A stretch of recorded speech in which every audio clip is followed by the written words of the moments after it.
मागचा हॅलोजन बंद होतोय का? हॅलोजन वाले का पलीकडे घेताय मग डायस? पलीकडे घ्या दादा, 1 मिनिट. डायस पलीकडे. ठीक आहे. शब्दांची पूजा करत नाही, माणसासाठी आरती गातो. ज्याच्या गावात सूर्य नाही त्याच्या हातात उजेड देतो. असं व्यक्तिमत्व, आपलं लाडकं नेतृत्व, राज्याचे उपमुख्यमंत्री, अर्थमंत्री आणि राज्यातील एकमेव नेते, पहाटे 6 वाजल्यापासून रात्री 11 वाजेपर्यंत काम करणारे सन्माननीय दादा. आपण दादांसाठी जोरात टाळ्या वाजवूया. कितीदा जोरात जोरात म्हणलंय कुणाला माहिती. हेदर पेन कुणाचं आहे जरा. अच्छा, थोडं हलतंय रे, नीट नाही बसलं तरी. बरं, ठीक आहे ठीक आहे. अच्छा, आपल्या सभेला उपस्थित असणारे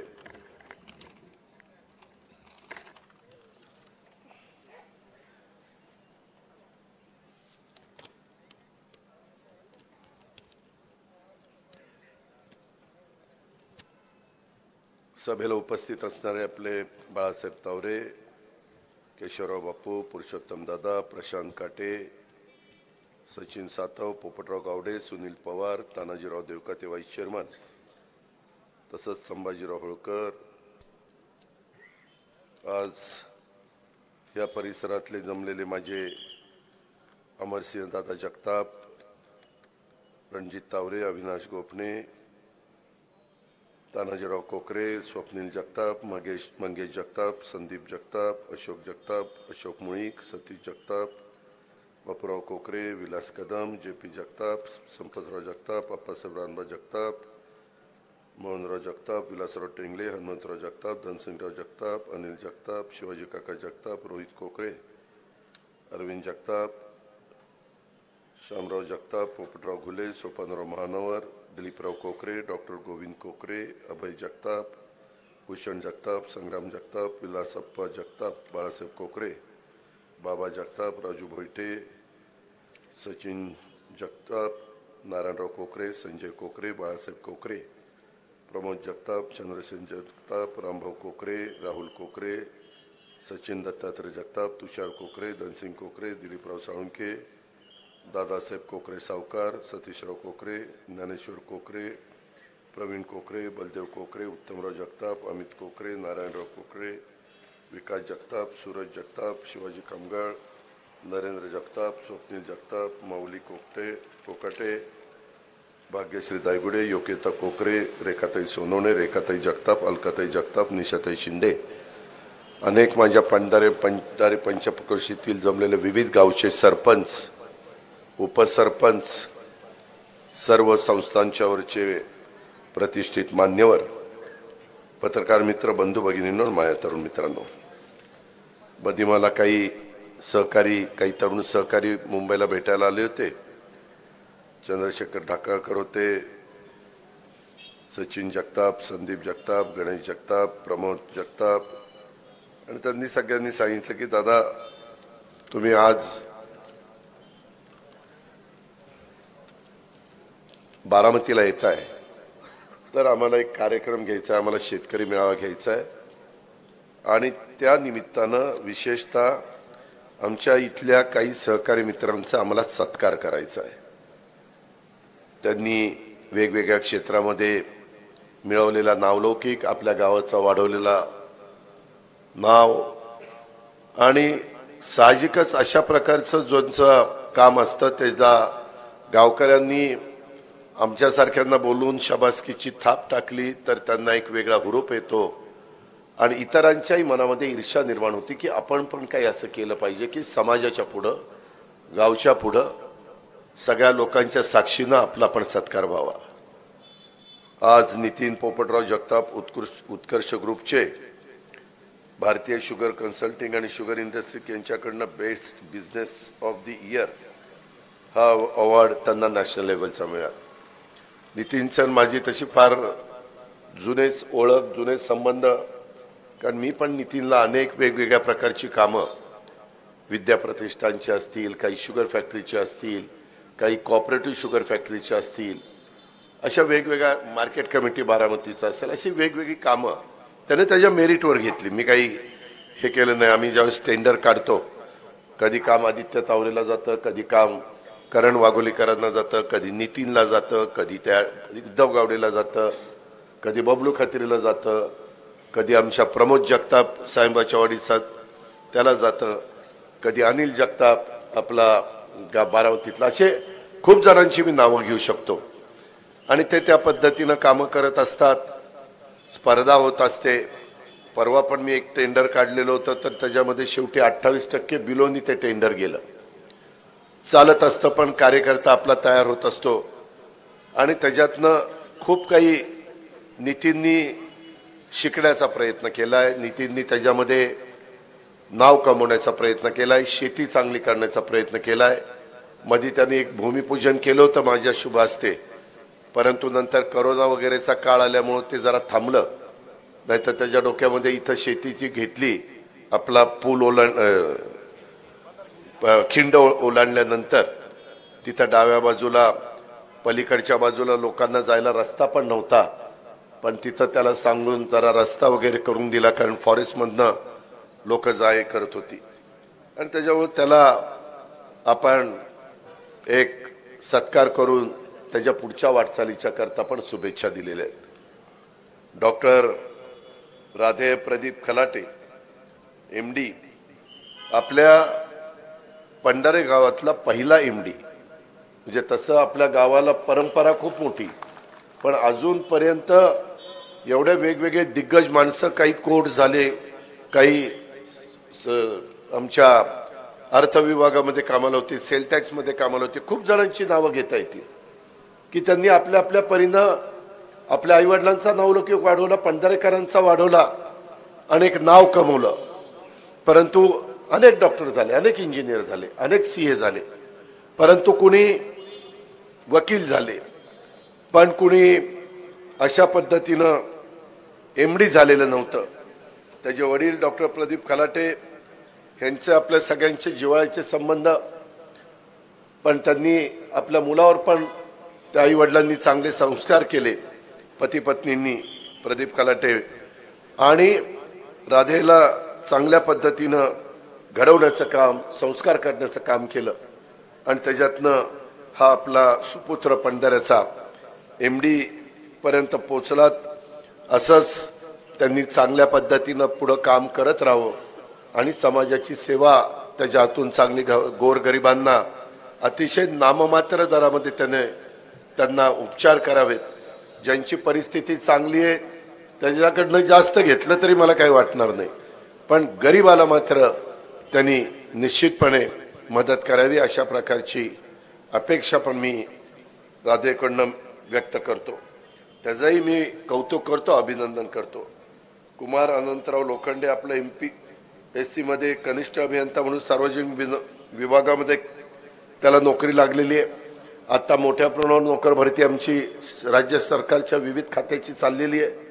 आणि त्याला मी सत्कार करताना सांगितलं, बाबा लगेच काही बदलीला येऊ नको, कारण म्हणलं जिथं पोस्टिंग, तू यंग आहे, तरुण आहे, तब्येत पण त्याची चांगली आहे, आणि तू जिथं पोस्टिंग होईल तिथं जा आणि तिथला अनुभव घे आणि असाच पुढं मोठा हो, उच्च पदापर्यंत PWDच्या त्याने तिथं पोचावं, अशाही प्रकारच्या शुभेच्छा व्यक्तिशा माझ्या वतीनं आपल्या सर्वांच्या वतीनं मी त्याला देतो. आपल्या माळेगाव सहकारी साखर कारखान्यामध्ये अतिशय चांगल्या प्रकारचं टनेज काढणारे, त्याच्यामध्ये ॲडव्होकेट संजय यशवंत जगताप आहेत, धीरज संजय जगताप आहेत, जनाब जैनुद्दीन साहेबलाल मुजावर आहेत, त्याच्यामध्ये उर्मिलाताई राजेंद्र जगताप आहेत, सोमनाथ नवले आहेत, सूर्यकांत रघुनाथ बनकर आहेत, पोपटराव श्रीरंग तावरे आहेत, अंबादास मारुती जगताप आहेत, अरविंद रामचंद्र जगताप आहेत, लक्ष्मण दगडू धोयगुडे, रमेश दत्तात्रय शिर्के, दीपाली मंदार सोलनकर, सिंधू महादेव बनकर, अशा ह्या पंढारे, मानाजीनगर, पवईमाळ, भिकोबा नगर, निरावागज, तुमचं सांगवी, माळेगाव अशा वेगवेगळ्या भागातल्या 72 शेतकऱ्यांनी काळ्या आईची सेवा करत असताना उत्तम प्रकारे टनेज काढण्याचं काम जवळपास 137 मेट्रिक टनापासून 90 टनापर्यंत मिनिमम 90 आणि मॅक्झिमम 137 आहे अशा पद्धतीनं यांनी कष्ट घेतलेले. यांचा सत्कार करत असताना तुम्ही मी पण अपेक्षा केली पाहिजे की आपला पण ऊस तेवढा टनेज निघावं. आपण तेवढे टनेज काढू शकत नाही. मी बहुतेकांना विचारलं की तुम्ही कुठली लागण करताय, तर बहुतेकांनी 86-032 सांगितलं. काही ठिबकनी करतात, काही फ्लोनी ऊस आणतात, पण कष्ट घेत आहेत आणि ते खरोखरीच अतिशय अभिमानास्पद आहे आणि त्याच्यातून उत्तम प्रकारची शेती ते करतायत. त्यांचा खरोखरीच माझ्यासारख्याला पण खूप अभिमान आहे. मी या सर्वांचं, आमच्या बंधू भगिनींचं कौतुक करतो आणि त्यांनी असंच टनेज जास्तीत जास्त काढावं आणि आपल्या भागातला महाराष्ट्रात सर्वात जास्त टनेज काढणारा शेतकरी हा 72 माझ्या बारामती परिसरातला आहे. अशा पद्धतीनं तिथपर्यंत माझा शेतकरी पोचावा ही अपेक्षा देखील मी या निमित्तानं तुमच्या सगळ्यांच्या समोर व्यक्त करतो. मित्रांनो, एकंदरीतच काम करत असताना आपल्याला सगळ्यांना माहिती आहे की ह्या सगळ्या मुलांनी आणि तुम्ही सगळ्यांनी मिळून ही सभा आयोजित केली. मला सभेला थोडा उशीर लागला, त्याबद्दल मी दिलगिरी व्यक्त करतो. पण आज कामं पण खूप होती. आपल्या बूथ ज्या कमिट्या केलेल्या आहेत त्यांचे पण एक मेळावा होता. पत्रकार मित्रांना पण मी वेळ दिलेला होता. बाकीची पण इतर कामं होती. इंडस्ट्रीवाल्यांचं पण धनंजय जामदार आणि त्यांची काही कामं होती. मित्रांनो, एकंदरीतच आज मला वेगवेगळे निवेदनं दिलेली आहेत. त्याच्यामध्ये अनेक जण आहेत. आमच्या पंढाऱ्याचे सरपंच अजय सोनवणे आहेत, मनोज जगताप उपसरपंच आहेत, बाळासाहेब कोकरे धुमाळवाडीचे सरपंच आहेत, अतुल निंबाळकर उपसरपंच आहेत, आमच्या पवईमाळचे कोमलताई, गौरव मुळीक, अशा खूप सहकारी मित्रांनी मानाजीनगर, सोनकसवाडी, कुर्णेवाडी, मसोवा नगर, ढाकाळे अशा वेगवेगळ्या सरपंचांनी उपसरपंचांनी त्यांच्या काही अडीअडचणी मी लोकप्रतिनिधी या नात्याने मला निवेदन दिले आहेत आणि इतर पण वैयक्तिक लोकांनी दिलेले आहेत. मी फार ती बारकाईने चालत होतो आणि जी इथल्या इथं मार्गी लावायची ते हनुमंत पाटलांना आणि आपल्या प्रांताला व्हिडिओला सूचना ज्या द्यायच्या त्या दिलेल्या आहेत. बाकीच्या पुण्याच्या आणि मुंबईचे आहेत ते मी घेऊन जाईल, कारण उद्या मी रायगडला आहे, परवा नव्या मुंबईला आहे, 13 युगपुरुष छत्रपती शिवाजी महाराजांची जयंती आहे. शिवनेरीला आम्ही सगळेजण सकाळी तिथं नतमस्तक होण्याच्या करता, अभिवादन करण्याच्या करता, जिथं महाराजांचा जन्म झाला तिथं आम्ही जाणार आहोत. मुख्यमंत्री, उपमुख्यमंत्री आणि बाकीचे सगळे आम्ही. मित्रांनो, पुरंदर उपसा सिंचन योजनेचे पण लाईन टाकून पाणी तळ्यात सोडण्याच्या बद्दल काही माझ्या सहकारी मित्रांनी निवेदन दिलेलं आहे. खरं तर मी आत्ता जनाई सिरसाई पुरंदर उपसा सिंचन योजना ह्याचं फार चांगल्या प्रकारचं नियोजन केलेलं आहे. त्याला पहिला निधी लागत होता. तुम्हाला आश्चर्य वाटेल, पुरंदरला मला 60 कोटी लागले आणि डुबल जनाई सिरसाईला मिळून किती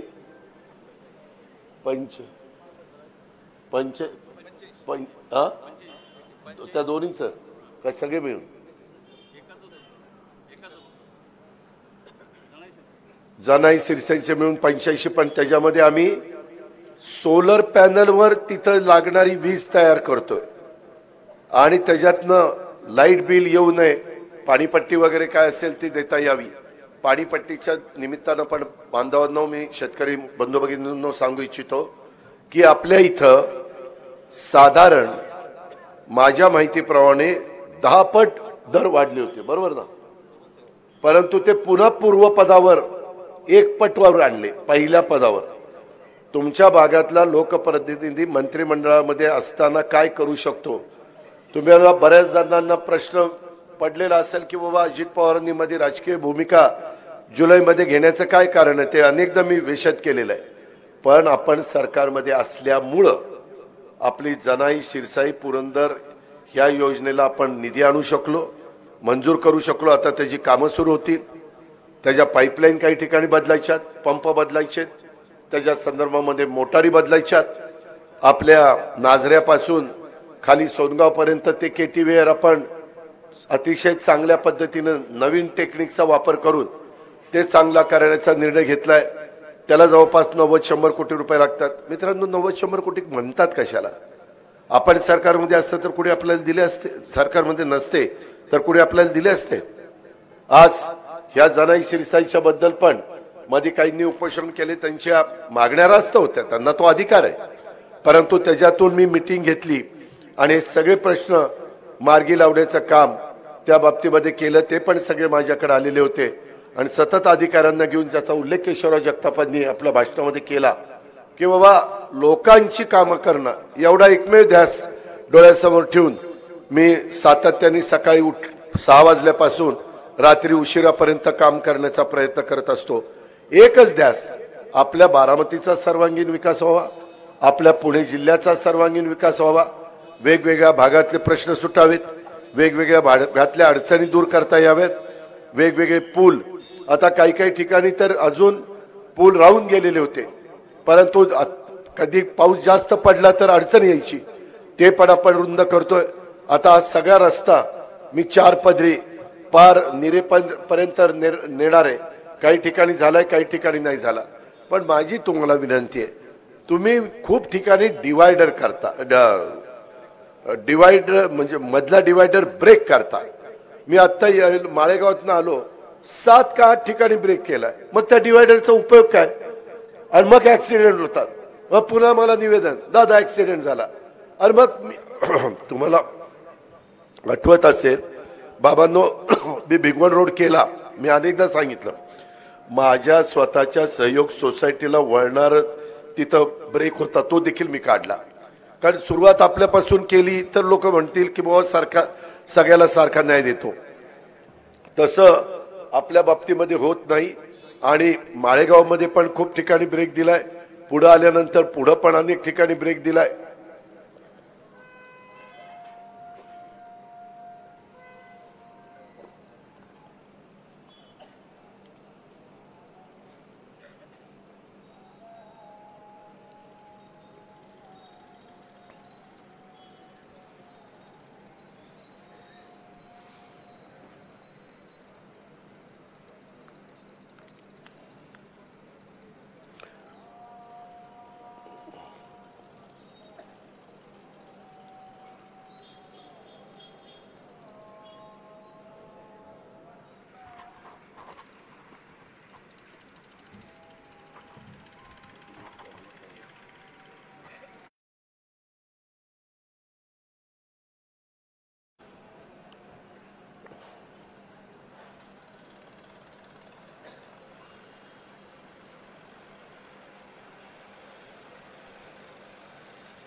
अशा पद्धतीनं हे ब्रेक काही ठिकाणी आता येताना त्या नंदन पशुखाद्याला पण आहे, पोलीस स्टेशनच्या तिथं पण आहे, पुढं आलं की लगेच एसटी स्टँडकडे आहे.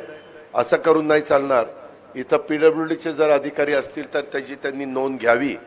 आणि लोकांनाही विनंती करतो की बाबांनो, तुमच्या माझ्या घरातल्या कुटुंबातल्या सदस्यांचा जीव हा व्यवस्थितपणे आपल्याला वाचवायचा असेल तर आपल्याला शिस्त ही पाळावी लागेल. कुठेही फटकन गाडी येतील. काही काही ठिकाणी इतके कमी त्याचं वळायला जागा ठेवली की डबल ट्रेलर वगैरे घातलं की आणखीन काहीतरी गोंधळ होईल.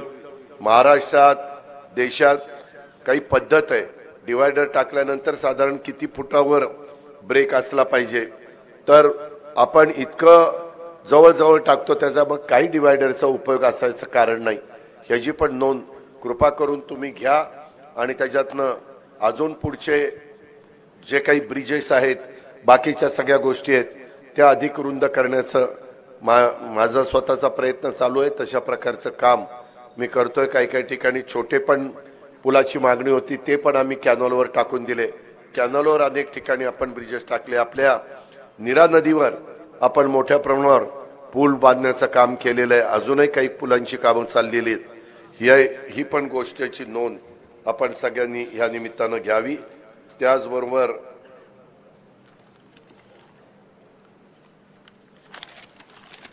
मला मगाशी एकाने निवेदन दिलं की दादा पंढारे सोनकसवाडी 39 एकर जमीन चोरीला गेली आहे. त्यात प्रांत अधिकारी पोलीस अधिकारी यांना कोण दम देत आहे याचा खुलासा करावा, कारण याची पंढरे गावात दबक्या आवाजात चर्चा सुरू आहे, तरी आपण याचा खुलासा करावा. मित्रांनो, याबद्दल मी प्रांताशी बोललो. ही जमीन भूदानची जमीन आहे.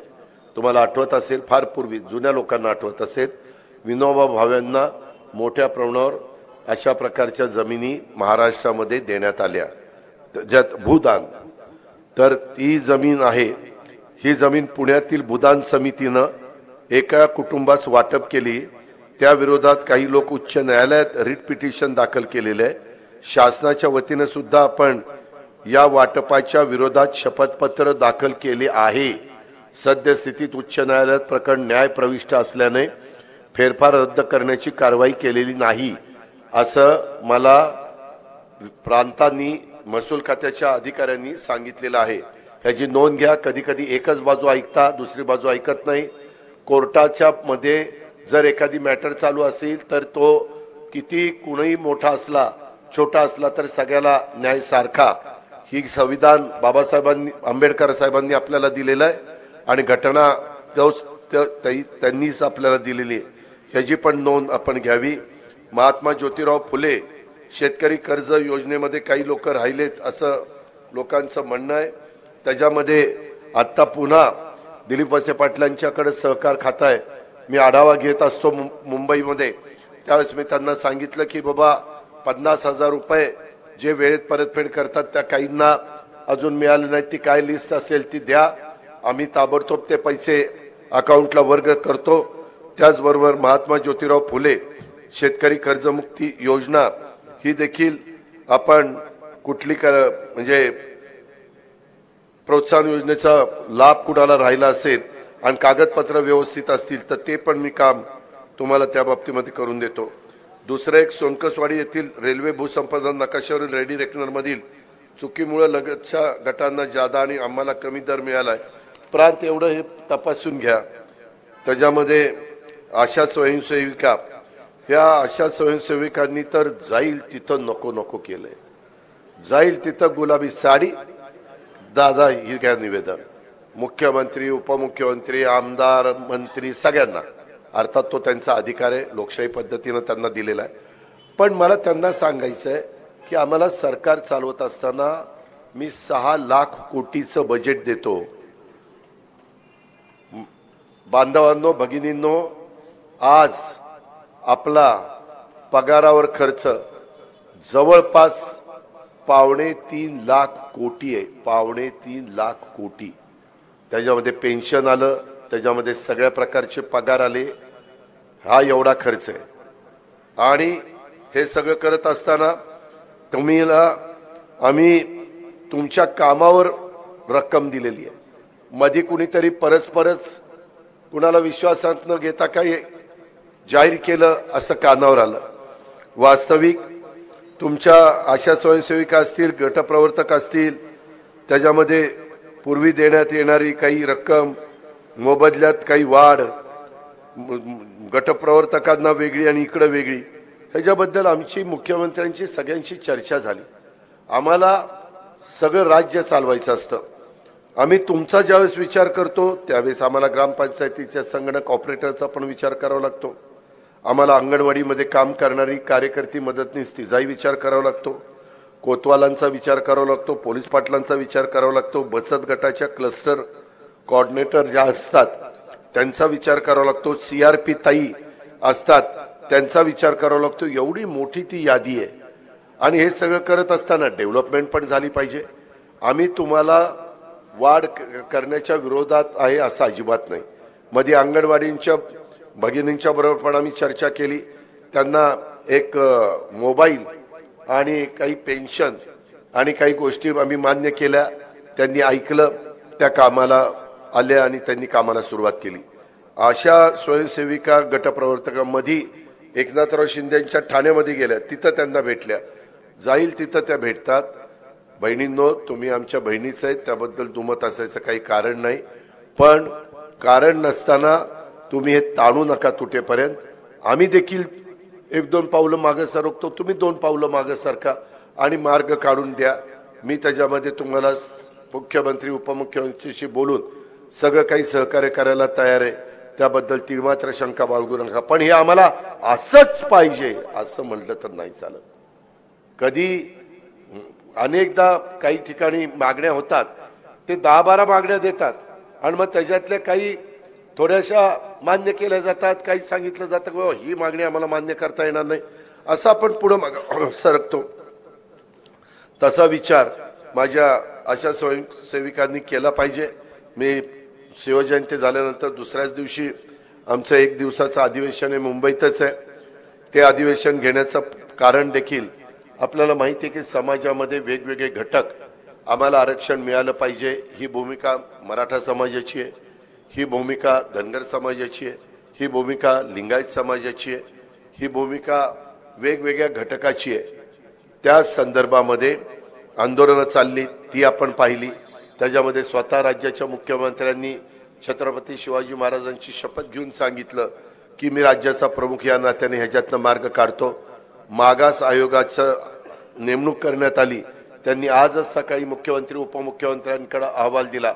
मी आज बारामतीच्या दौऱ्यावर होतो म्हणून मला त्या कार्यक्रमाला जाता आलं नाही, पण माझं सकाळी CM-DCMशी बोलणं झालेलं आहे आणि त्याच्या संदर्भामध्ये 20 तारखेला काहींचं म्हणणं होतं की 15 तारखेला तुम्ही अधिवेशन घ्या, परंतु मागास आयोगाचा अहवाल आल्यानंतर त्याचा अध्यादेशामध्ये रूपांतर करण्याच्या करता त्याच्या काही नियम असतात, त्याचे काही कायदे असतात, त्याचे काही कागदपत्र असतात आणि ते सगळं करून बिल त्याचं करावं लागतं आणि मग ते बिल सभागृहात मांडावं लागतं आणि मग ते पास करावं लागतं.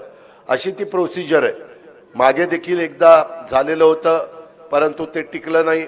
पृथ्वीराज बाबांच्या काळात, नंतर पुन्हा झालं देवेंद्रजींच्या काळात. ते हायकोर्टात टिकलं पण सुप्रीममध्ये टिकलं नाही. आता सुप्रीममध्ये पण टिकावं, हायकोर्टात टिकावं, अशा पद्धतीनं स्वतः एकनाथराव शिंदेंनी पुढाकार घेतला. आम्ही त्यांना पूर्णपणे सपोर्ट केला, पूर्णपणे सहकार्य केलं आणि वेगवेगळ्या मान्यवरांची, वेगवेगळ्या समाजाची वेगवेगळी मागणी होती, त्याही मागण्या लक्षामध्ये घेतल्या. पण आता काही जणांचं एक समज असा झाला की सरकार मुद्दाम चालढकल करतं. मित्रांनो, हे सरकार सर्वसामान्यांचं सरकार आहे. मुद्दाम चालढकल करून काय आम्ही मिळवणार आहे आणि काय आम्हाला मिळवायचंय? त्यामध्ये मागं 2दा वेगळी घटना घडली, म्हणून शेवटी आपलीच मुलं आहेत, आपलीच मुली आहेत, आपल्याच महाराष्ट्रातली आहेत, त्यांच्याच करता आपण प्रयत्न करतोय, इतरही घटकांच्या करता आपण प्रयत्न करतोय. पण काही सुप्रीम कोर्टाने गेलेल्या डायरेक्टिव्ह त्या पण अभ्यास करावा लागतो, त्याचा पण तज्ज्ञ वकिलांशी सल्लामसलत करावी लागते, ॲडव्होकेट जनरलशी सल्लामसलत करावी लागते, असं त्या सगळ्या बाबी आहेत. पण मी आपल्याला सांगतो की उद्याचं 20 तारखेचं अधिवेशन 1 दिवसाचं, खरं आमचं अधिवेशन 26 तारखेचं आहे, वोट अँड अकाउंटचं. 26, 27, 28, 29 असं 4 दिवसाचं अधिवेशन आहे. कारण मार्चच्या पहिल्या आठवड्यात आचारसंहिता लागली तर 31 मार्चपर्यंत मी सगळ्या गोष्टीची मंजुरी करून घेतलेली आहे, पगार आणि सगळ्या काही बाबी. मात्र हे एप्रिल, मे, जून, जुलै 4 महिन्याचं वोट अँड अकाउंट नाही करून घेतलं तर पगार एप्रिलचे थांबतील, मेचे थांबतील, जूनचे थांबतील, जुलैचे थांबतील आणि 5 वर्षांनी निवडणुकीच्या काळात असा प्रसंग येतो. जसं आता लोकसभेने त्यांचं vote and account Nirmala Sitharaman अर्थमंत्री महोदयांनी मंजूर केलं, मान्य करून घेतलं आणि त्यांचं अधिवेशन संपलं. ही बाब आपण लक्षात घ्या. म्हणून आरक्षणाच्या करता 20 तारखेला खास अधिवेशन, जो शब्द एकनाथराव शिंदे साहेबांनी दिलेला आहे, सरकारच्या वतीने दिलेला आहे, तशा पद्धतीनं ते अधिवेशन होणार आहे आणि मग 26 तारखेपासून वोट अँड अकाउंटचं अधिवेशन होणार आहे.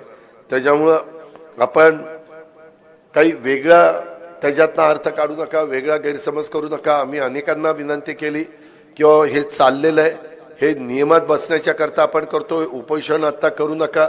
अधिवेशन नाही घेतलं तर गोष्ट वेगळी, परंतु प्रत्येकाला आपला स्वतःचा अधिकार आहे, काय करावं काय करू नये, आणि तो संविधानाने दिलेला आहे. परंतु आम्ही खूप प्रयत्न केला. स्वतः मुख्यमंत्र्यांचे संबंधित लोक सतत त्यांच्याशी संपर्कात होते. काही आम्ही विभागीय आयुक्त, कलेक्टर, SP यांनाही तिथं पाठवलं, परंतु संबंधित मनोज जरांगे ऐकण्याच्या मनस्थितीत नव्हते. आणि हे सगळं चित्र आपण TV मध्ये पाहत होतात.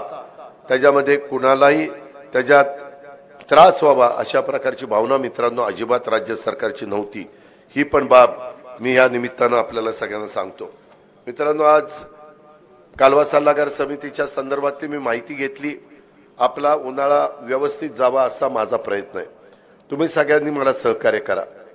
काटकसरीनं पाण्याचा वापर करा. तुम्ही जर काटकसरीनं पाण्याचा वापर केला तर रब्बीच्या नंतर जे आम्ही उन्हाळी हंगामातलं पाणी सुरू करू ते जवळपास नशिबाने आपल्याला साथ दिली तर पावसाळा सुरू होईपर्यंत मी कॅनॉल सुरू ठेवण्याचा प्रयत्न करणार आहे. पण याच्यामध्ये तुमचं सहकार्य पाहिजे. तुम्ही रात्री अपरात्री जरी दारं तुम्हाला मिळालं, पाणी मिळालं, तरी थोडंसं जागून भरणं काढलं पाहिजे. त्याच्यामध्ये आता बिबट्या आला इकडं, ती एक पंचायत झाली. मी आजच पोलिसांना, फॉरेस्टच्या लोकांना सांगितलेलं, मोहिते, लोणकर, आपले जी कराटेची मुलगी आहे, ह्या सगळ्यांना, फॉरेस्ट ऑफिसर आहे, अशा सगळ्यांना सांगितलेलं आहे. आणि तिथं पण आपण लक्ष ठेवून आहोत. परंतु ते एक आपलं महत्वाचं काम आपण करतोय. तर ह्या सगळ्या गोष्टी कशामुळे होतात?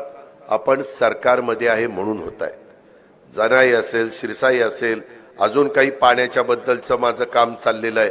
डुबललाच त्याचं चौदरवाडी आणि मगरवाडी ना, त्या भागामध्ये पाणी उचलण्याच्या करता तिथं अजून काही उंबरवडा आणि काही मागणी आलेली आहे. ह्या पद्धतीनं माझा प्रयत्न चाललेला आहे. आणि मित्रांनो, मी तुम्हाला कधी फसवणार नाही. जोपर्यंत तुम्ही मला पाठीशी आहात, तुम्ही मला निवडून देता, तोपर्यंत मी अजिबात बारामतीकरांना आणि महाराष्ट्राला पण काही फसवणारा माणूस नाहीये. मी तसा शब्दाचा पक्का आहे आणि कामाचा माणूस आहे. ही गोष्ट लक्षामध्ये ठेवा. अलीकडच्या काळामध्ये सोमेश्वर कारखाना, माळेगाव कारखाना मधल्या काळामध्ये राष्ट्रवादी काँग्रेस पक्षाने एक हे घेतलेलं होतं, संपर्क दौरा. तर त्याच्यामध्ये बऱ्याचशा गावात काही माझ्या कुर्णेवाडीचे पण सहकारी भेटले की दादा आम्हाला प्रतिनिधित्व मिळालं नाही. मी त्यांच्याशी बोललो, केशवरावांशी बोललो, शिरसनाचे भेटले, अशा वेगवेगळ्या गावातले लोक भेटले. काहींना गावामध्ये नोकरी मिळालेली आहे परंतु ज्याला पाहिजे त्याला मिळाली नाही, अशा काही तक्रारी आहेत. मी तुम्हाला अतिशय नम्रतापूर्वक सांगतो, चेअरमन, माजी चेअरमन सगळ्यांच्या साक्षीनं सांगतो, जे काही राहिलेलं असेल ते 100% मी त्याच्यातनं मार्ग काढून देतो. तुम्ही माझ्यावर विश्वास ठेवा. मी उगीच वाऱ्यावर गप्पा मारतो असं समजू नका. उद्याच्याला तुम्ही म्हणाला हे लोकसभेला घेईल मतं आणि नंतर सोडल वाऱ्यावर. नाही, लोकसभा झाल्यावर विधानसभा आहे, त्याच्यामुळं तसं मी करणार नाही. आणि त्याच्यातून आम्ही काही मार्ग समोर ठेवलेला आहे. ही पण बाब आपण सगळ्यांनी लक्षामध्ये घ्यावी. आणि ही जी काही चर्चा काही काही ठिकाणी झालंय, मी नाही म्हणत नाही, परंतु ते दुरुस्त कसं करायचं, काही गोष्ट झाल्यावर त्याच्यातनं मार्ग कसा काढायचा, ही पण बाब महत्वाची असते. आणि त्या पद्धतीनं आपण करू. सोमेश्वर सहकारी साखर कारखान्याचे पण चेअरमन इथं आहेत. यंदा काय झालं मित्रांनो, साखर कारखाने सुरू होत असताना एक तर कारखाने उशिरा सुरू झाले. पहिल्यांदा आपण सुरू करण्याचा प्रयत्न केला, परंतु यंदा ऊस कमी आहे असं साखर कारखाना संघाने आम्हाला सांगितलं. आणि त्याच्यामुळं 15 ऑक्टोबरला कारखाने सुरू करायला परवानगी देऊ नका. हे सगळ्या साखर कारखान्याचा संघ आहे आणि त्याच्यावर जी बॉडी आहे त्यांनी आम्हाला सांगितलं. आम्ही मान्य केलं, परंतु कारखाने सुरू जवळपास दिवाळी नंतरच झाले. काहींनी 1 नोव्हेंबरला केले, परंतु काहींना पुढं कारखाने गेले. म्हणजे कोल्हापूर वगैरे परिसरामध्ये जरा आंदोलन चाललेली होती, त्याच्यामुळं त्यांनी माळेगाव सोमेश्वरचे राजू शेट्टी शेतकरी संघटनेचे नेते त्यांनी उदाहरणं दिली की ते FRP पेक्षा कसा भाव जास्त देतात आणि तुम्ही का नाही. आपल्यापेक्षा तिथली रिकव्हरी 1 ते 1.5% जास्त. म्हणजे साखर 10 ते 15 किलो जास्त, पण तिथली परिस्थिती वेगळी आणि आपण ते कारखाने आता सुरू केले. आमचा सगळ्यांचा अंदाज चुकला, कुणालाच खरं वाटलं नाही. साखर आयुक्तालयाचा अंदाज चुकला. मित्रांनो, 2015-16 ला आपलं प्रति एकरी टनेज हे 32 टन होतं, 16-17 साधारण 29 टन होतं, 17-18 37 टन होतं, 18-19 35 टन होतं, 19-20 30 टन होतं, 20-21 40 टन होतं, 21-22 37 टन होतं, 22-23 36 टन होतं. हे असे आकडे. आणि यावेळेसचा आतापर्यंत टनेज आहे 47 टन एकरी. आता तुम्ही बघा, आत्ताच सत्कार केला बहादरांचा, त्याच्यामुळं हे बहादर लोक पण टनेज चांगलं काढतायत. मला असं वाटलं होतं यंदा पाऊस काळ कमी झालेला आहे, धरणांची परिस्थिती दरवर्षी सारखी नाही. आता उजनी -10%. गेल्या वर्षी उजनी आता 60 का 65% होतं. ही परिस्थिती आहे. आणि पाऊस काळ जेवढा पडायला पाहिजे तेवढा पडला नाही, हा सगळ्यांनी अनुभव घेतला. तरी देखील टनेज, शेतकऱ्यांना वेळेमध्ये पाणी मिळालं, शेतकऱ्यांनी आहे त्या पाण्याचा विनियोग नीट केला. त्याच्यामध्ये आता नवीन गोष्टी, लिक्विड युरिया मिळतो, लिक्विड खतं मिळतात. त्याच्यामुळं पूर्वी आपण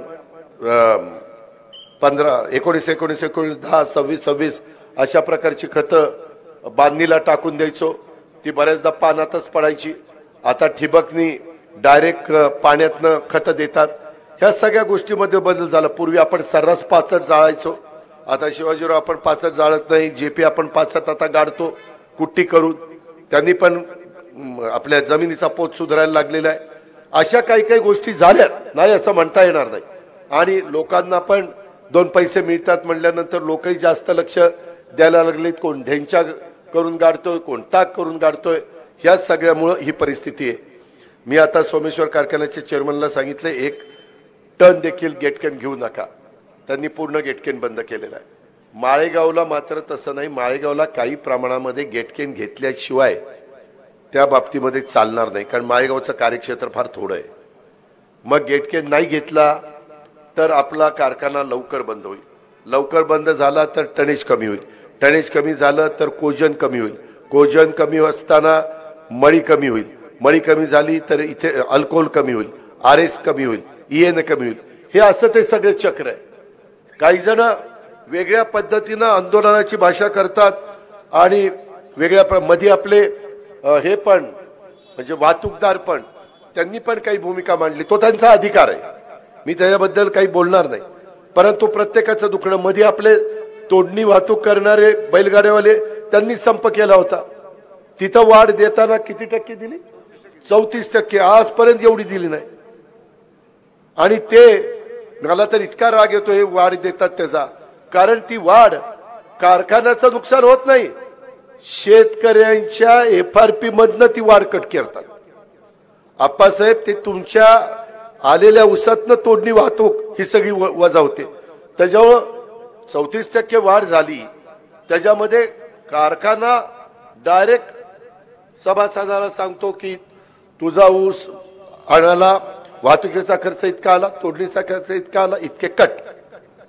त्याचाही फटका बसतो, तोही आपल्याला बसता कामा नये.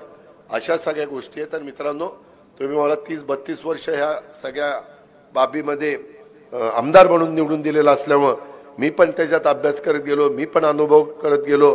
मगाशी केशवरावांनी सांगितलं तसं माझी पण पोल्ट्री, डेअरी, ऊसाची शेती, फळबागा अशा प्रकारचे मला पण शेतीची आवड आहे. परंतु आता ही जबाबदारी टाकल्यावर आपल्याला तिथं तेवढा वेळ देता येत नाही. नाहीतर मी देखील यांनी कसे बक्षीस मिळवली तसं माझलाही बक्षीस मिळालं असतं जर मी राजकारणात नसतो तर. काय उठलं की सकाळी 6ला उठायची सवय, उठून रानात बसल्यानंतर का रानाचं कामच झालं असतं की. तसं शेवटी जिथं कष्ट आपण घेतो तेच कष्ट माझ्या व्यवसायात मी घेतले असते तर मलाही त्याचा फायदा झाला असता. ठीक आहे, एकट्याचा फायदा करण्याच्या पेक्षा अख्ख्या समाजाचा फायदा करणं केव्हाही फायद्याचं असतं. आणि त्याच्याकरताच आपल्याला आईबाप जन्माला घालतात आणि तशा पद्धतीनं मी पुढे जाण्याचा प्रयत्न करतोय. खूप काही बाबी त्याच्यामध्ये बाबांनो आहेत. हे सगळं करत असताना मला तुम्हाला आवर्जून सांगायचंय की एकंदरीतच आजची राजकीय परिस्थिती वेगळी आहे. मध्ये तुम्हाला सगळ्यांना माहिती आहे की निवडणूक आयोगाचा निकाल हा 10 दिवसापूर्वी म्हणजे 6 फेब्रुवारी लागला. निवडणूक आयोगाने राष्ट्रवादी काँग्रेस पक्ष आणि पक्षाचं चिन्ह, पक्षाचा झेंडा ह्या आम्ही लोकांनी घेतलेली भूमिका योग्य आहे असं समजून लोकप्रतिनिधी आमच्या बरोबर जास्त आहे, संघटनेतले अध्यक्ष आमच्या बरोबर जास्त आहे, हे अशा सगळं तपासून ॲफिडेव्हिट करून घेऊन तिथं काही लाख ॲफिडेव्हिट आपले राष्ट्रवादी काँग्रेस पक्षाचे आपल्या वतीनं लोकांनी तिथं दिले, काही लाख. आणि त्याच्यानंतर सगळं ऐकून घेऊन निवडणूक आयोगाने महत्त्वपूर्ण निकाल दिला. त्यांनी निकाल दिल्यावर ज्यांना हे मिळालं नाही त्यांच्यातल्या काहींनी म्हणले ह्यांनी पक्ष चोरला. आम्ही कशाला पक्ष चोरतो? आम्ही काही चोऱ्या घालणारी माणसं आहेत, आम्ही दरोडे घालणारी माणसं आहेत. शेवटी हा पक्ष सगळ्यांनी मिळून काढला.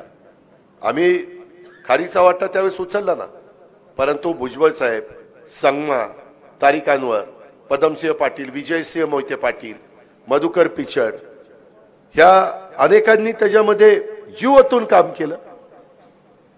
आम्ही पण काम केलं. बारामतीमध्ये मला तुम्ही 91ला खासदार केला दिलं निवडून आणि लगेचच काही कारणानिमित्त मला राजीनामा द्यायला सांगितला. गरजेचा होता, मी दिला. मी त्याचा ताडेवेडे घेतले नाही आणि नंतर मला आमदार केलं. त्याच्यामध्ये आमदार झाल्यानंतर मी आमदारकीची कामं करायला लागलो. मित्रांनो, हे सगळं करत असता तुम्ही आठवा 67ला आपल्या इथं एक नवीन नेतृत्व पुढे आलं. 67, 72, 78, 80, 85 आणि 90 ह्या सगळ्या काळामध्ये एकंदरीत तालुक्याचं राजकारण कसं होतं? आम्ही लोक पण मगाशी ते म्हणाले खरेदी विक्री संघ दूध संघामध्ये बसायला लागला तेव्हा मी तरुणांना एकत्र केलं, पार पश्चिम भागापासून सगळीकडच्या, आणि नंतर आपल्या जागा 1 लाखाच्या मताधिक्यांनी निवडून यायला लागल्या. 67ला 17,000, 72ला 34,000, 78ला 18,000. मोरे साहेब उभे होते, आपलेच जावई, हनुमानवाडीचे जावई, कोकरे जगन्नाथराव कोकरे साहेबांचे जावई, अलकाताईंचे मिस्टर. आणि त्यावेळेस सासरे प्रचार करत होते जावयाच्या विरोधात. हे आम्ही लहान होतो आम्ही, पण आम्ही डोळ्यांनी बघितलं, हे आपण विसरू शकत नाही. पण त्यावेळेस 18,000 जनता पक्षाची लाट होती. पुन्हा 78, 80ला माझ्या माहितीप्रमाणे साधारण मला वाटतं चोपडे साहेब 80ला होते का? नाही 84ला शहाजीराव काकडे होते. 80ला 25,000 चोपडे साहेब पडले, मारुतराव धोंडेबा चोपडे. हा, इंदिरा गांधी आल्या होत्या, राईट. तर आणि बुवासाहेब गाड्यांच्या गाडीत बसल्या होत्या. ती TC कॉलेजला सभा झालेली होती. अँबॅसेडर गाडी, मला नंबर पण पाठ होता, आता जरा विसरलो. शिवाजी गाडे माझा क्लासमेट होता, त्यांनी मला सांगितलेलं होतं. पण त्याच्यानंतर हे किती 85, 90ला मग आम्ही 87ला सुरुवात केली. आमची एकट्याची फुशारकी नाही. प्रकाशराव, ह्याच्यामध्ये तुमच्या सगळ्यांचं योगदान आहे बाळासाहेब, मी नाकारू शकत नाही. धनवान, अशोकराव, माझं म्हणजे तुमचा पण हातभार. परंतु आपण वाद घालण्याच्या पेक्षा आजूबाजूच्या तालुक्यात वाद घालून हे होतं, विकास कामावर परिणाम होतो. आपण सगळ्यांनी एकजूट करू आणि त्या बाबतीमध्ये पुढे जाऊ, असं करून आपण ते केलं. कधी आपल्या ताब्यामध्ये सोमेश्वर सहकारी साखर कारखाना नव्हता. 92ला सोमेश्वर सहकारी साखर कारखाना पहिल्यांदा आपण ताब्यामध्ये घेतला. तेव्हापासून त्या कारखान्याची प्रगती होत होत होत होत कारखाना इथपर्यंत आलेला. अर्थात त्यावेळेसच्या अनेक चेअरमनचं त्याला योगदान आहे. वसंत काका असतील किंवा आमचे पुरुषोत्तम दादा असतील, राजवर्धन असतील, शहाजी काका असतील, सगळ्याचा मी उल्लेख त्या बाबतीमध्ये करील. भगत बापू असतील, नथू अण्णा असतील, बऱ्याच जणांचा उल्लेख करता येईल. त्यामध्ये ह्या सगळ्यांचं योगदान होतं म्हणून तिथं व्यवस्थित चाललं. माळेगावला 2दा झटका तुम्ही मला दिला, परंतु आम्ही सहन केला. माळेगाव आहे, कुठं काय करता, पण आम्ही तो सहन केला आणि पुढं आपण गेलो. आम्ही कधी जरी तसं झालं तर मी बँकेत डायरेक्टर होतो, पण मी बँकेत कधी अडचणी येऊन दिल्या नाही. मित्रांनो, त्यावेळेस आपल्या जिल्हा परिषद आपल्या ताब्यामध्ये नव्हती. तुम्हाला आठवत असेल, रमेश ढमाले चेअरमन अध्यक्ष वगैरे झालेले होते. नंतर मात्र राष्ट्रवादीची जिल्हा परिषद आपण आणली, सातत्याने राष्ट्रवादीची जिल्हा परिषद आपण ठेवली. आपण सगळ्यांनी जास्तीत जास्त जागा जिल्ह्यातनं निवडून आणल्या. जिल्ह्यातनं मागच्या विधानसभेला मी जवळपास 10 ते आमदार राष्ट्रवादीचे आणि 2 आमदार संजय जगताप आणि थोपटे संग्रामजी यांना आपण निवडून आणलं. सतत त्याच्यामध्ये भर टाकण्याचं काम आपण केलं. त्याच्यामध्ये कधी आपल्या हातात जिल्हा बँक नव्हती. जुन्या लोकांनी सांगावं, एकदाच फक्त विठ्ठलराव दादा कोकरे निवडून गेलेले होते, व्हाईस चेअरमन झाले होते धनसिंगराव. त्याच्यानंतर कधी बँक आपल्या ताब्यामध्ये नव्हती. तुम्ही सगळ्यांनी मला मतं दिली, बँक आपण ताब्यामध्ये घेतली. काही अडचणीमुळे मला राजीनामा द्यावा लागलाय, परंतु आजही बँकेत आपल्या विचाराची लोक आहेत. तिथंही बँकेचा उपयोग माझ्या जिल्ह्याला कसा होईल, माझ्या बचत गटांना कसा होईल, माझ्या शेतकऱ्याला कसा होईल, माझ्या बळीराजाला कसा होईल, 0% व्याजाने कर्ज पुरवठा आपण द्यायला सुरुवात केली आणि सावकाराच्या दारात जायला लागू नये ही आपली भूमिका. ह्या गोष्टी आपण केल्या. अनेक बाबतीमध्ये पिंपरी चिंचवड महानगरपालिका मोरे साहेबांच्या नेतृत्वाखाली होती. तुम्ही सगळ्यांनी साथ दिली. तिथं 25 वर्ष महानगरपालिका निर्विवादपणे आपली आपण आणली. पुणे महानगरपालिका सुरेशभाई कलमणींच्या ताब्यात होती. त्याच्यात आम्ही लक्ष घातलं. 10 वर्ष महानगरपालिका आपण आपल्या ताब्यामध्ये आणली. त्याच्यामध्ये आपल्या राजलक्ष्मी भोसले असतील, वैशाली बनकर असतील, चंचला कोदरे असतील, त्याच्यात जगताप प्रशांत असेल आणि दत्ता दनकोडे असतील, ह्या सगळ्यांना महापौर केलं. जिल्हा परिषदेमध्ये तर वेगवेगळ्या समाजाला संधी दिली. आपल्या इथं नाना देवका त्यांना पण त्यांचा मतदारसंघ हा राखीव झाला तरी दुसरीकडे नेऊन निवडून आणलं. आमचा सुनील भगत उभा राहिला, आमचे डोले उभे राहिले, मला वाटतं काळे पण उभे राहिले, परंतु आपण ताकद लावली, तिथं निवडून आणलं. सतीश मामाला उपाध्यक्ष केलं, अध्यक्ष केलं. मी परवा म्हणलं, मामा काय हो चुकलं, मग अजून काय करायला पाहिजे होतं, मग माझ्यावर राहिला असता. नाही दादा तसं काही नाही, आता नका काढू दादा काही. तर काय यांना म्हणावं, राव जीवाचं रान केलं. मी कधी माझ्या इलेक्शनला फिरलो नाही एवढं मामाला बाळासाहेबाच्या विरोधात त्या जिरायत भागात अंजनगावला सुप्याला फिरलो राव, पहाटे 4-4 पर्यंत. आणि हे बघा हे असलं चाललंय. म्हणजे हे जे काही आहे एस.एन. बापूंना तर सोयच नाही बाबाची. काय त्यांच्या मनात आहे. प्रत्येक वेळेस बापूला किती वर्ष युवकांचा अध्यक्ष ठेवलं. बापूंचा मुलगा युवक झाला तरी बापू युवकचे अध्यक्ष होते. हायगच केली नाही. हा तुम्ही आठवा जरा. म्हणजे इतपर्यंत सगळ्यांना कुठेही भेदभाव नाही, कुठेही जातपात नाही, कुठेही काही नाही. आता ह्या सगळ्या गोष्टी करत असताना आमच्यावर आरोप होतात. वास्तविक निवडणूक आयोगाने निर्णय दिला. वास्तविक 15 तारखेला काल आपल्या विधानसभा अध्यक्षांनी त्या ठिकाणी निर्णय दिला. त्याच्यामध्ये विधानसभा आयोग, निवडणूक आयोग आणि विधानसभा अध्यक्षांनी निकाल कोणाच्या बाजूने दिला आणि कोणाच्या बाजूने दिला नाही, हा कागदपत्र तिथं काय त्याच्यावर ते सगळं अवलंबून असतं. परंतु नेहमी त्याच्यात माझा म्हणणं आहे की खऱ्याचा सत्याचा त्याच्यामध्ये निकाल त्यांच्या बाजूने लागतो. निवडणूक आयोग आणि विधानसभा अध्यक्षांनी दिलेला निकाल आम्ही विनम्रपणे स्वीकारला. आम्ही त्याचा उत्माद केला नाही. ठीक आहे, जबाबदारी आपली वाढलेली आहे. आपल्याला शेतकऱ्यांचं हित बघायचंय. दूध उत्पादक शेतकऱ्यांचं दुधाचे दर कसे वाढतील हे आपल्याला बघायचंय. ऊसाचे कसे जास्तीत जास्त दर मिळतील ते बघायचंय. कांद्याचे प्रश्न आल्यानंतर कांद्याला अनुदान द्यायचंय, धानाला अनुदान द्यायचंय. इतक्या वेगवेगळ्या प्रकारच्या गोष्टी कृषी विभागाच्या तर्फे आज पण काहींनी मला वाटतं जेपी का कोणी दिलं की ह्याचं अनुदान मिळालं नाही ठिबकचं, तर ते पण आता गेल्यानंतर मी कृषी मंत्री धनंजय मुंडे साहेबांशी बोलून काय आमच्याकडनं राहिलंय का केंद्राचा हिस्सा याचा राहिला ते तपासून घेतो आणि तेही सोडतो. मी कुठंही त्याच्यामध्ये तुम्ही दिलेल्या निवेदनाच्या संदर्भात कुठं अडचणी येऊन देणार नाही. माझी आपल्याला सगळ्यांना विनंती की आत्ताच्या काळामध्ये ही परिस्थिती यायला नको होती. त्या बाबतीमध्ये आम्ही म्हणतोय की बाबा आता नरेंद्र मोदींच्या शिवाय देशाला पर्याय नाहीये.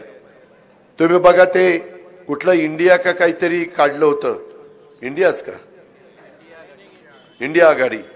ती इंडिया आघाडीमध्ये केजरीवाल बाजूला गेला, पंजाबचे मुख्यमंत्री बाजूला मान गेले, ममता बॅनर्जी पश्चिम बंगालच्या बाजूला गेल्या, त्याच्या संदर्भामध्ये नितीश कुमार बाजूला गेले.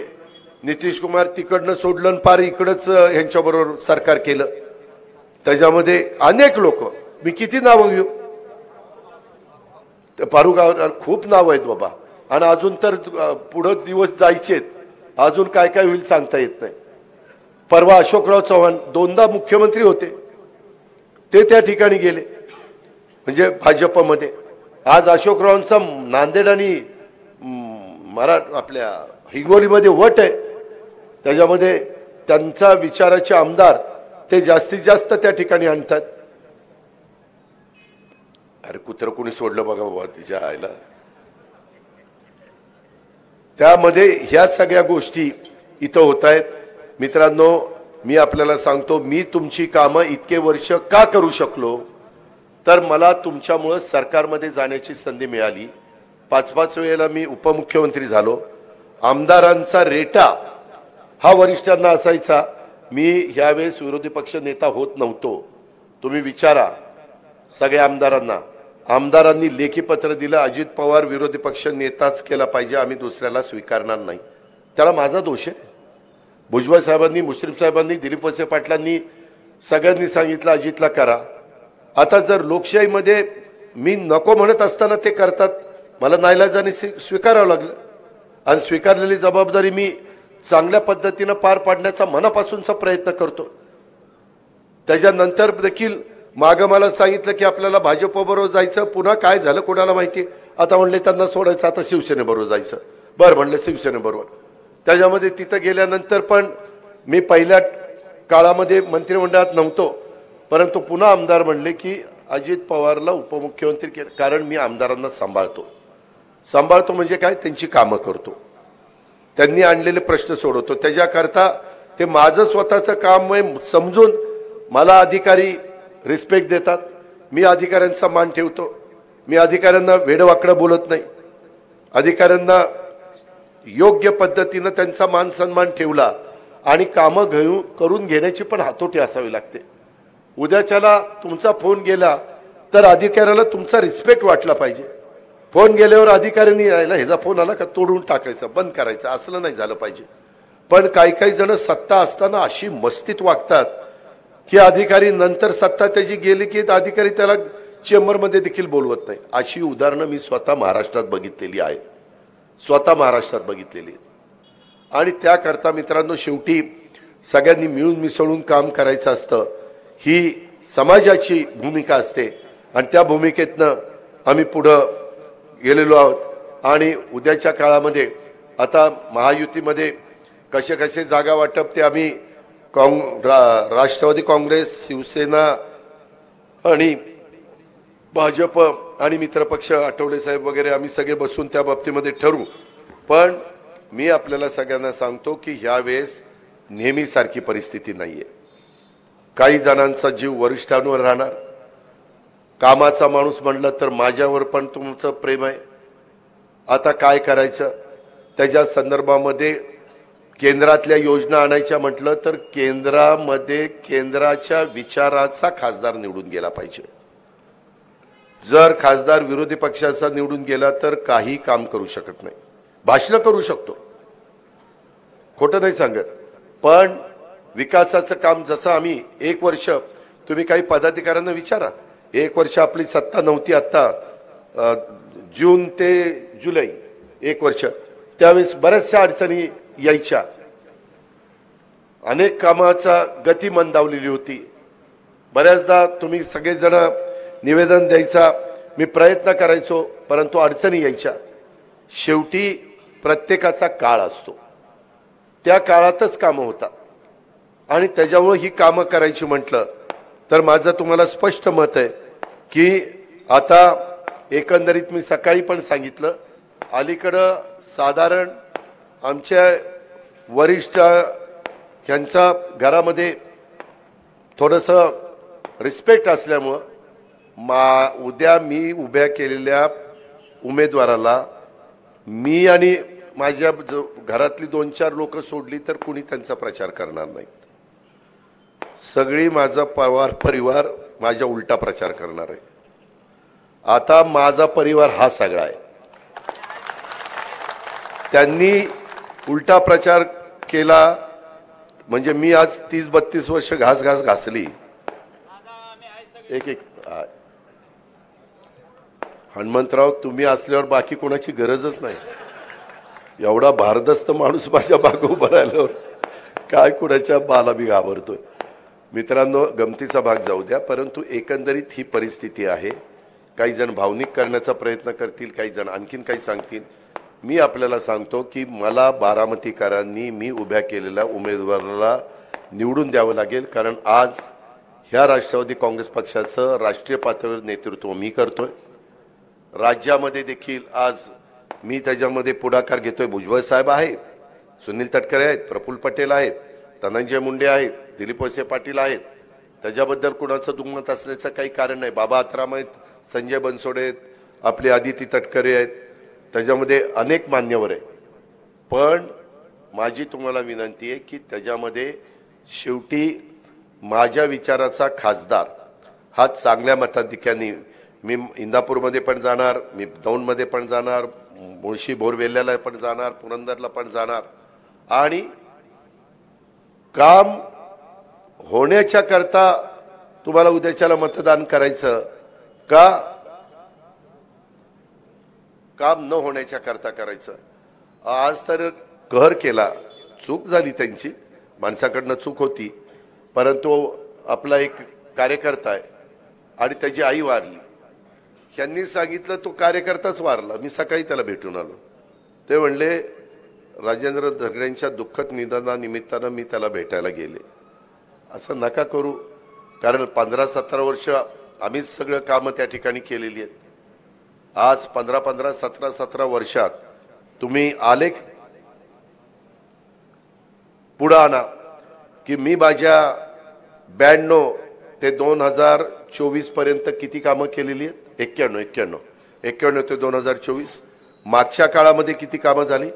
बारामतीचा कायापालट केव्हा झाला, बारामती खऱ्या अर्थाने विकासाच्या दृष्टीनं घोडदौड केव्हा सुरू झाली, या सगळ्याचा विचार तुम्ही त्या बाबतीमध्ये करा. मी अनेक परवानगी, आता परवा मी नर्सिंगची परवानगी आणली, त्याच्या आधी पण मी कृषी विकास प्रतिष्ठानच्या काही परवानगी आणून दिल्या. आता कृषी विकास प्रतिष्ठानचा रस्ता मी 10 मीटरचा त्या पुलावरून गेलो ना की जुना रस्ता आपण कॅनॉलचा गणपतराव बाप्पूंची वस्ती आहे ना, तो अक्षरशः 10 मीटरचा रस्ता करतो. गावामध्ये मी खोटं नाही सांगत, आजच्या घडीला तर माझी बरोबर करणारं आत्ताच्या घडीला तर कोणी नाही. पण तुम्ही मला साथ दिली पाहिजे. मी शेतकरी मेळाव्याच्या निमित्तानं सांगतो, मी शेतकऱ्यांच्या पोटी जन्माला आलेला कार्यकर्ता आहे. मी पण शेतकरी आहे, त्याच्यामुळं शेतकऱ्यांना कधी माझ्याकडनं वाऱ्यावर सोडलं जाणार नाही. शेतकऱ्यांचं हित, कामगारांचं हित. आता उद्याच्या 2 तारखेला माझा प्रयत्न आहे 6 विभागामध्ये 6 नमो रोजगार मेळावे हे महाराष्ट्रामध्ये होणार आहेत. विदर्भ, मराठवाडा, पश्चिम महाराष्ट्र, कोकण आणि उत्तर महाराष्ट्र. त्याच्यातला विदर्भातले 2 म्हणजे अमरावती विभाग आणि नागपूर विभाग. त्याच्यातला पश्चिम महाराष्ट्रातला मेळावा मी बारामतीमध्ये घेतोय. का तर इथल्या मुलांना आणि पश्चिम महाराष्ट्रातल्याही सगळ्या मुलांना त्याचा उपयोग व्हावा. आज त्याच्यातनं काही हजारो तरुण तरुणींना रोजगार मिळतील. परदेशी कंपन्या येणार आहेत, परराज्यातल्या कंपन्या येणार आहेत, जिल्ह्यातल्या कंपन्या येणार आहेत, राज्यातल्या येणार आहेत, सगळे कंपन्या येणार आहेत. साधारण 5 कोटी रुपयाचं बजेट आहे आमचं आणि त्या पद्धतीनं आपण करतोय. इतर पण वेगवेगळ्या गोष्टी आहेत, त्या सगळ्या आपल्या चालूच आहेत. माझी तुम्हाला विनंती आहे की मी अतिशय स्पष्ट बोलणारा कार्यकर्ता आहे. मी मागेही पुरुषोत्तम दादाच्या इथं सांगितलेलं होतं एकदा सोमनाथ होळकरच्या कार्यालयामध्ये की तुम्ही माझ्या विचाराचं पॅनल निवडून द्या, मी तुमचं सोमेश्वर कारखाना कर्जमुक्त करून दाखवेल आणि भाव चांगला देईल. मी सांगितलं तसं केलं. अर्थात मला संचालक बोर्डाने सभासदांनी साथ दिली म्हणून मी केलं. एकटं दुकटं कुणी करू शकत नाही. आज बारामतीमध्ये कधीच असा इतिहास घडला नाही. बारामतीच्या आजपर्यंतच्या ज्यावेळेस आपल्या राज्याची निर्मिती झाली, निवडणुका सुरू झाल्या, तेव्हापासून आजपर्यंत की समोरच्याचं जेवढे उमेदवार होते त्यांचं सगळ्यांचं डिपॉझिट जप्त झालं. ते फक्त बारामतीकरच करू शकतात आणि त्याचा मला रास्त अभिमान आहे. त्याच्यामुळं बारामतीकरांचा ना कमीपणा होईल असं कृत्य माझ्याकडनं घडणार नाही.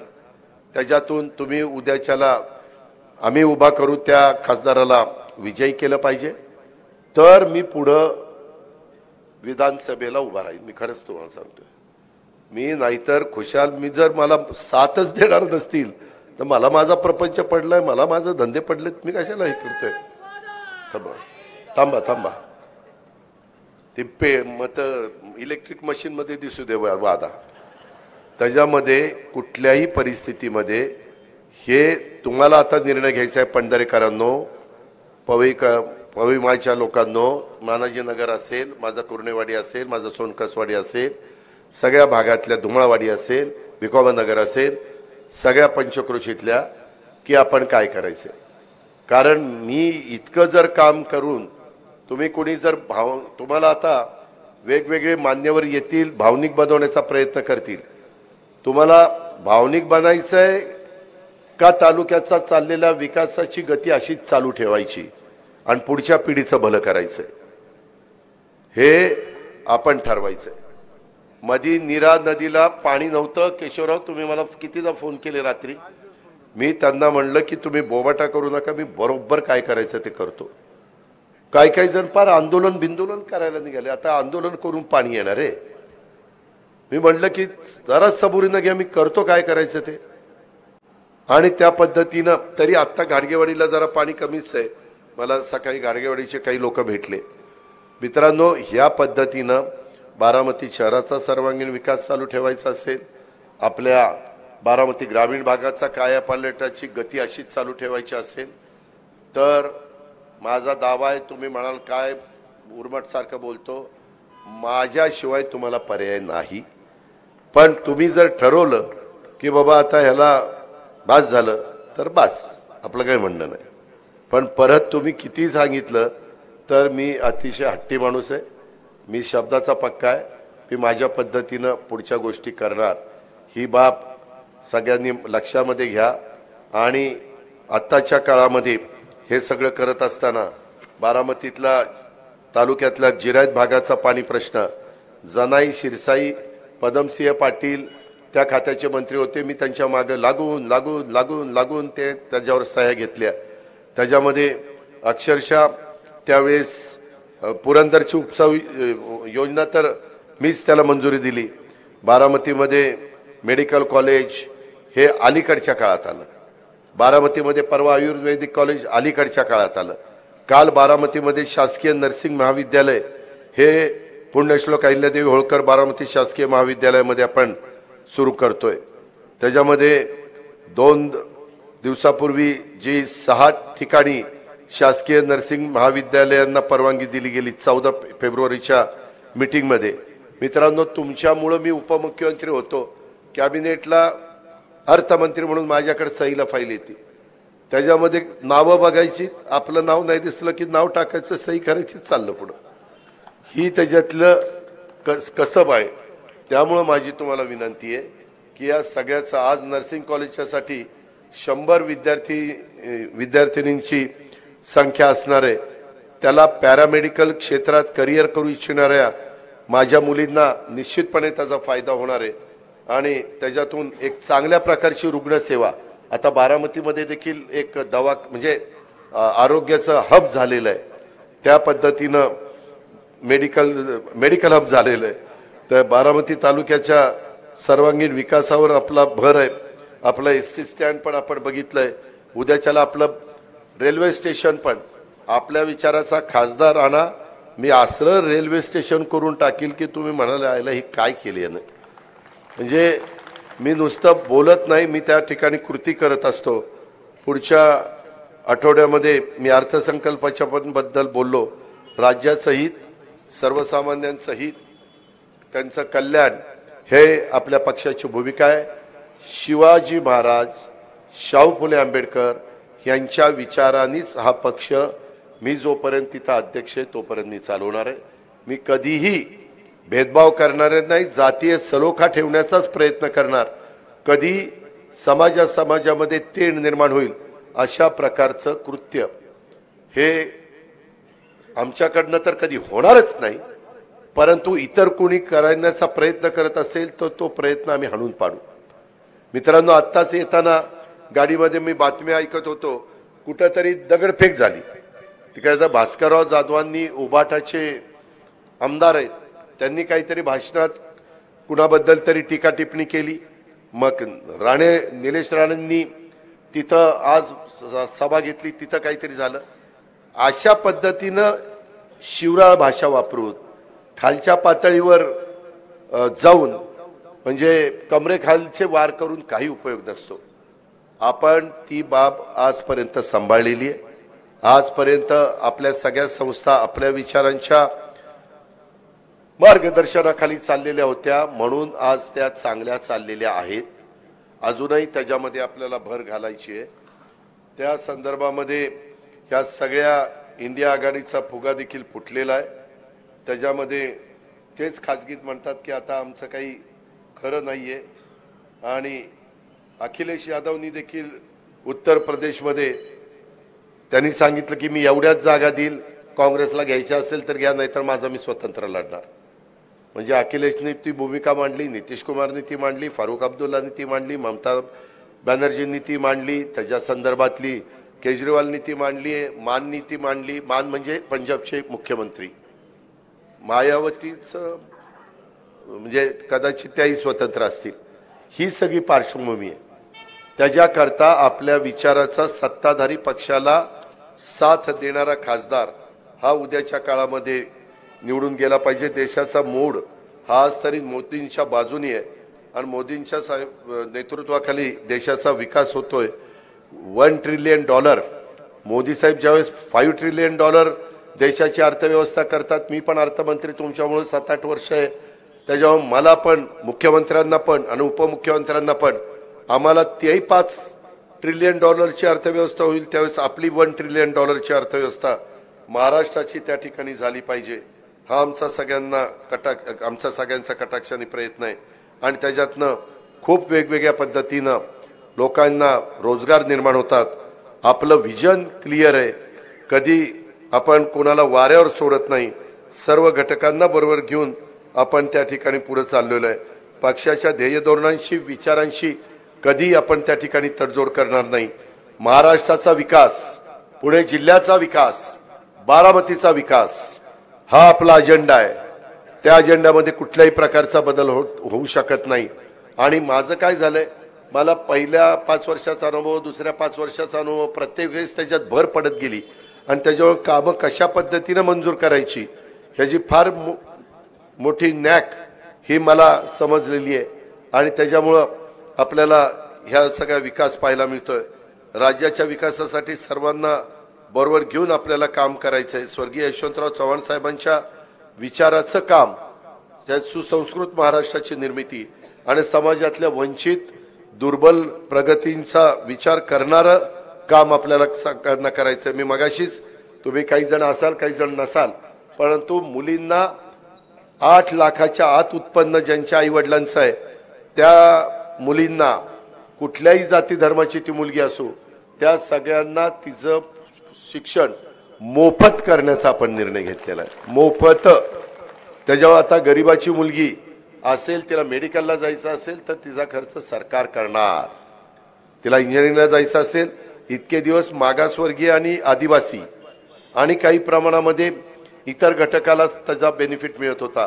परंतु आता समाजातल्या सर्व जाती धर्माच्या गरिबांना, मग आमचे अल्पसंख्याक असो किंवा अल्पसंख्याकामध्ये देखील फार हुशार मुली, मी ज्यावेळेस लिस्ट बघतो फार मेरिटच्या मुली त्याच्यामध्ये आहेत.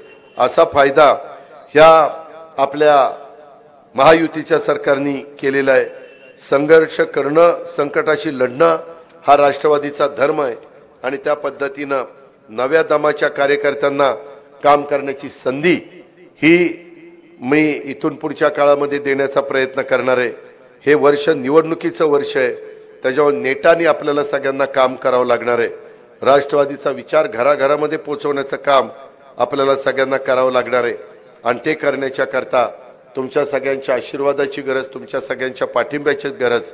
खऱ्या अर्थाने महाराष्ट्रामध्ये बारामती तालुका जो झपाट्याने प्रगती करत पुढे चाललेला आहे, त्या प्रगतीला कुठं खीळ बसू नये हा सर्वस्वी निर्णय हा माझ्या बारामतीच्या मतदारांनी घ्यायचा आहे। तुम्ही बाकीच्या इंदापूर तालुका, दौंड तालुका, पुरंदर तालुका, खडकवासला तालुका किंवा बोरवेल्ला मुळशी तालुका त्याची काळजी करू नका। मी आज तुम्हाला सांगतोय, इथं मंदिर आहे, मंदिराच्या साक्षीनं सांगतोय, मी जो उमेदवार उभा करणार आहे या 5 विधानसभा मतदारसंघात तो उमेदवार लीडवर असेल। कारण दौंडमध्ये आपला ग्रुप आहे, राहुल कुलांचा ग्रुप आहे। राहुल कुल महायुतीचा घटक आहे, त्याच्यामुळं तिथं निश्चितपणे तिथली पण कामं मी यंदा म्हणजे अलीकडे खूप केलेली आहेत। तीच गोष्ट इंदापूर तालुक्यामध्ये हर्षवर्धन पाटील जरी भाजपचे असले तरी आज ते त्याचे घटक आहेत। जिथं भाजपचा उमेदवार महायुती उभी करेल तिथं राष्ट्रवादीच्या लोकांना मतदान करायचंय, मात्र जिथं राष्ट्रवादीचा उमेदवार असेल तिथं भाजपच्या मतदारांनी राष्ट्रवादीला मतदान करायचंय। त्याच्यामुळे तिथं बहुतेक इंदापूर तालुक्यातले मीच त्यांना मदत करत आलेलो आहे आजपर्यंत। तीच गोष्ट आपल्या खडकवासला तर भाजपचा बालेकिल्ला आहे। मागच्या वेळेस मित्रांनो आपला लोकसभेचा गेल्या वेळेसचा उमेदवार 65,000 मायनस होता, तिथं 65,000। आज आम्ही सगळे एकत्र असल्यामुळं तिथंही परिस्थिती चांगली राहील। तीच परिस्थिती पुरंदरच्या बाबतीमध्ये आत्ताच पुरंदर उपसा सिंचन योजना बाकीच्या सगळ्याला मी मदत करतोय आणि पालकमंत्री या नात्याने पण मी ह्या प्रत्येक तालुक्यामध्ये निधी देण्याचा प्रयत्न केलेला आहे आणि पुढेही पालकमंत्री या नात्याने मीच त्यांना मदत करत राहणार आहे। त्याच्यामुळं बोरवेल्ला मुळशी असेल, त्याच्या संदर्भातलं हे बाकीचे तालुके असतील, ह्या प्रकारची साधारण परिस्थिती आहे। आता मलाही बघायचंय की बारामतीची आता कसोटी आहे। बारामती विकासाच्या पाठीशी उभे राहतात का भावनिक मुद्द्याच्या पाठीशी उभे राहतात हे मी उद्याच्या येणाऱ्या निवडणुकीमध्ये बघणार आहे। माझी तुम्हाला पुन्हा पुन्हा आग्रहाची विनंती आहे की अजून ही सगळी आपला सर्वांगीण विकास करून घेण्याच्या करता अजून सातत्याने तुमचा माझा बारामती तालुका राज्यामध्ये विकासाच्या बाबतीमध्ये पहिल्या क्रमांकाचा तालुका राहण्याकरता आपण सगळ्यांनी मला साथ द्या, आशीर्वाद द्या। तुम्ही म्हणाला अजित तू नुसताच बोलतोय, उमेदवार कोण? उमेदवार तर दा सांग। उमेदवार जोपर्यंत आमची महायुती एकत्र बसून कुठल्या जागा कुणाकुणाला हे ठरवत नाही तोपर्यंत मला उमेदवार जाहीर करता येत नाही। शेवटी आपण ज्यावेळेस एकत्र काम करतो त्यावेळेस तसं बघितलं तर भाजपच्या अध्यक्षांनी पण चंद्रशेखर बावनकुळे साहेबांनी सांगितलं की बारामतीची जागा अजित पवार ठरवतील, तो उमेदवार तिथं असेल। तो त्यांचा मनाचा मोठेपणा आहे, मी त्याबद्दल त्यांना धन्यवाद देतो, आभार त्यांचे मानतो। पण लवकरच आम्ही त्याच्या संदर्भामध्ये बसू। तुम्ही संपर्क एकमेकाशी ठेवा, तुम्ही त्याच्यामध्ये जे काही असेल ते खुल्यापणाने करा। ज्यांना माझ्याबरोबर राहायचंय त्यांनी खुलेपणाने बरोबर राहा, दबावाने कुणी बरोबर राहू नका, प्रेशर खाली कुणी बरोबर राहू नका। आता जसं संदीप गुजर, ते एस.एन. जगताप, ते सतीश मामा खोमणे, काटे वकील हे सगळेजण जसं तिकडच्या बाजूने काम त्या ठिकाणी करतात, मला काही वाटत नाही, तो त्यांचा अधिकार आहे, त्यांचा विचार आहे, आपल्याला काय करायचं। पण पुढं कधीतरी त्यांना अजित पवारची गरज लागेल तेव्हा सांगतो कसं काय अजित पवार आहे ते, तेव्हा काही सोडणार नाही, तेव्हा कुणी यायचं नाही, नाही दादा जाऊ द्या, दादा जाऊ द्या, दादा जाऊ द्या, किंवा ते उद्या मला म्हणतील नाही तर दादा आमदारकीला तुम्ही ते तसलं मला नाही चालणार। मला ह्यावेळेस तुमच्याकडनं माझी आग्रहाची विनंती आहे, माझी तुम्हाला हेच सांगणं आहे की आपल्याला एकंदरीत राज्यामध्ये राष्ट्रवादी काँग्रेस पक्षाची ताकद वाढवण्याच्या करता आणि एकंदरीतच मी तुम्हाला मगाशी बोललो नाही, परंतु मी राष्ट्रीय अध्यक्ष झालो, मी आहे ना, घरातलाच आहे ना. वरिष्ठ म्हणत होते की सुप्रियाला अध्यक्ष करा. सुप्रियाला केलं का अजित झाला का? एकच आहे ना. जर तुम्ही घर एक समजता तर मी अनंतराव पवारांच्या पोटी आलो म्हणून मला अध्यक्ष धोको का? आता कुणाच्या पोटी कुणी यायचं काय माझ्या हातात आहे. त्याच्यामुळं हे जे काही चाललंय त्यामध्ये जरी माझ्या बाकीच्या परिवारांनी मला एकटं पाडलं तरी बारामतीकरांनी मात्र मला एकटं पाडू नये एवढीच विनंती करतो आणि आपले सगळ्यांची रजा घेतो. जय हिंद, जय महाराष्ट्र. धन्यवाद दादा.